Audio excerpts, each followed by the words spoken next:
Baik, Assalamualaikum warahmatullahi taala wabarakatuh. Bertemu lagi kita pada kali ini.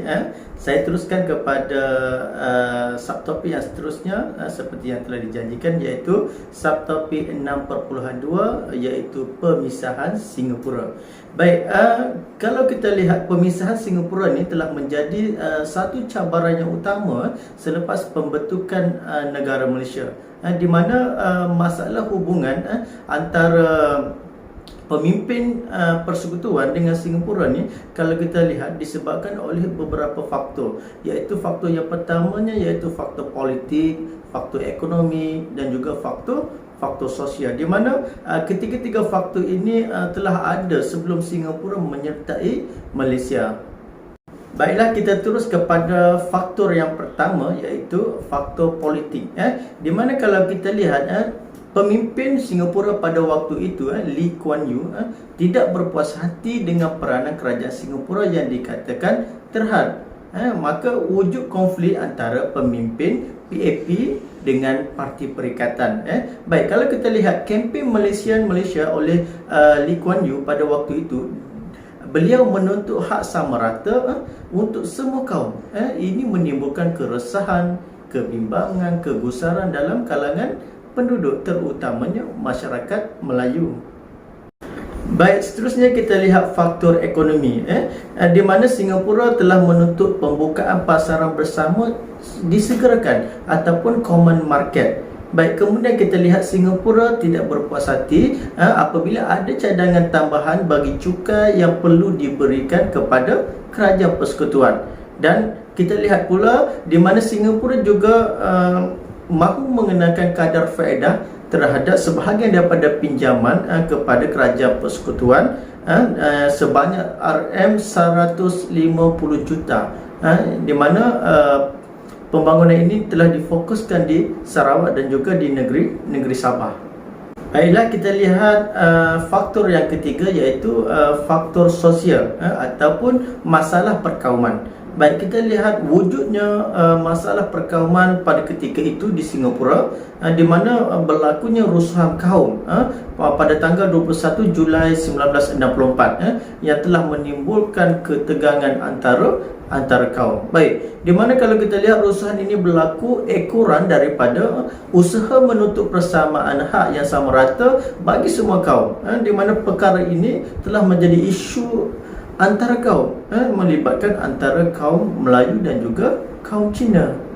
Baiklah, seterusnya kita lihat kronologi pemisahan Singapura daripada Malaysia.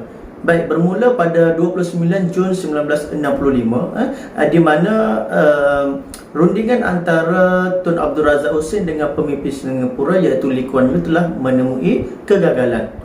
Kemudian pada 1 Julai 1965, setelah kegagalan daripada mesyuarat tersebut, maka Tunku Abdul Rahman Putra Al-Haj telah mengarahkan supaya Tun Abdul Razak Husin mengadakan satu mesyuarat yang melibatkan beberapa orang menteri, termasuk Dr. Ismail Abdul Rahman, Tan Siew Sin dan juga Witi Sambatan, bagi membincangkan tentang pemisahan Singapura daripada Malaysia. Baik, seterusnya kita lihat pada awal Ogos 1965, di mana mesyuarat khas Kabinet Malaysia telah bersetuju dengan rancangan pemisahan Singapura daripada Malaysia.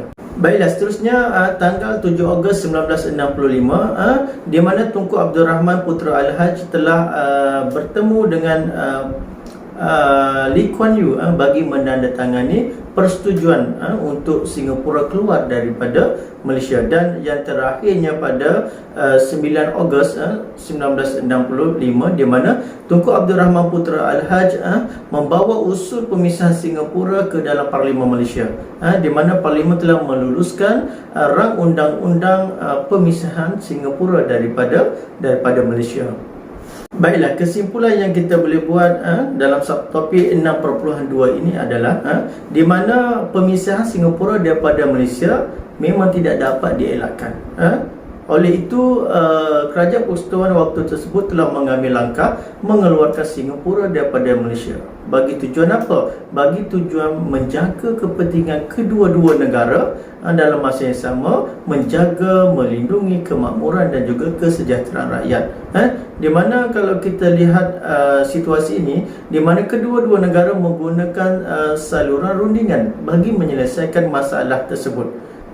Jadi kita sebagai warga negara merdeka, kita perlulah mengelakkan unsur kekerasan dalam menyelesaikan sebarang konflik yang timbul dalam negara kita sekarang, supaya perkara yang besar dapat diselesaikan dalam keadaan yang baik. Baiklah, setakat ini dahulu kupasan saya dalam 6.2. Kemudian kita akan jumpa lagi dalam subtopik yang seterusnya, iaitu 6.3, menangani ancaman komunis. Baik, terima kasih kerana bersama dengan saya, Cikgu Sulaiman. Jumpa lagi. Assalamualaikum warahmatullahi taala wabarakatuh.